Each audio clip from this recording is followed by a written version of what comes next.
দ্বিতীয় দিনের খেলা আরম্ভের পূর্বে এখনো খেলা শুরু হয়নি দ্বিতীয় দিনের, তাতেই দর্শকময় মাঠ পুরো।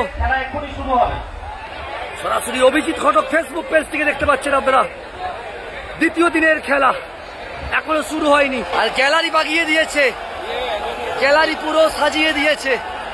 গতকাল সারা রাত কাজ চলেছে।